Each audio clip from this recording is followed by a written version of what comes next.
Recorded Books presents Ash, Dark as Night by Gary Phillips. Narrated by Leon Nixon. To Pierre Désir, the Domino King. I feel like the Lonely Ranger. I feel very much like the Lonely Ranger. Nguyen Cao Ke. Chapter 1. Like a runaway virus, fire and destruction was everywhere, including this stretch of Vermont Avenue near Watts. Harry Ingram crossed the avenue to click off shots of a burning trophy store.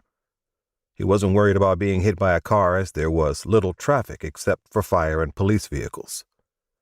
Plastic trophies melted on shelves in the display window. He focused on one in particular. The figure of a man on an orb triumphantly holding a bowling ball aloft. Over several clicks of his camera, the figure withered away in streams of plastic, yet still the bowling ball remained untouched, until it too succumbed to the flames. Ingram felt neither excited nor fearful, remaining stationary as rioters and police tore around him. If he had any sense, he reflected dimly, he should be awash in both emotions. Most of the other news people out here covering the events were white men from the white press. The Times and the Herald Examiner didn't have any Negro reporters. Now maybe one of these fellas might well get a brick upside their head from a participant, but were less likely to be jacked up by the law. Ingram realized either side might turn on him. There was another colored freelancer somewhere out here, he knew, dashing about for Jet magazine. Maybe when they both got a beat down from the cops, they could compare notes in jail. Yet here he was, wearing a linen coat and a snap-brim hat like he was on his way to the 5th race at Hollywood Park. He carried a recent model cannon in his hand, and his battered Korean War-era speed graphic around his neck, the latter more for good luck than practicality.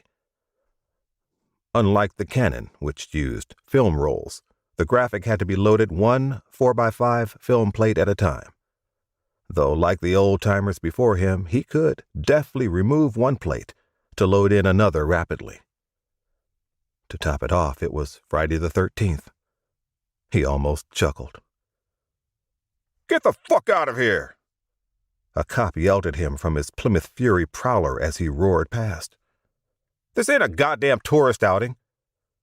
Ingram resisted yelling back that he wasn't sightseeing, but moved along, though he wasn't leaving the area. A man and a woman rushed past, taking turns pushing a shopping cart filled with recently acquired goods, including a toaster oven. As one of them pushed, the other held on to the cart to prevent it from tipping over. The thing was filled to overflow. A ragtop 57 Chevy Bel Air screeched to a stop at the end of the block in front of an appliance store advertising television and stereo sets available on layaway. Ingram watched two Soul brothers exit the car. One held a bat and the other a pry bar. Both wore gloves.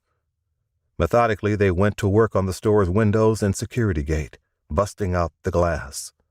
The man with the pry bar popped the padlock on the gate. This time, Ingram practiced caution as he took shots. He crouched down behind the fender of a food delivery truck across the street. Two of the vehicle's tires were flat, and the rear double doors hung open at broken angles, the contents long gone. The two regimented looters drove off without entering the establishment. Ingram flinched at the blast of a shotgun. That wasn't a civilian letting loose with the buckshot. Yet he waited, his army training kicking in. Without looking at his watch, he had a sense when the 4 minutes had passed. A pickup truck and a station wagon appeared in front of the appliance store. Out came several men and a woman. With the collective coordination of worker ants, they quickly transferred those layaway items to their vehicles. Mission accomplished, they too drove away. Ingram got all this on film. While there was plenty of chaotic, spontaneous stealing around him, there were those who were clearly more organized. He wasn't condoning thievery, but he did appreciate the ingenuity. It was a hot August, and everybody was sweating. He'd worn his coat so as to keep expended film rolls in its pockets. To keep listening to this audiobook, I've left you a link in the description so you can do it, at no cost thanks to Audible's 30-day free trial.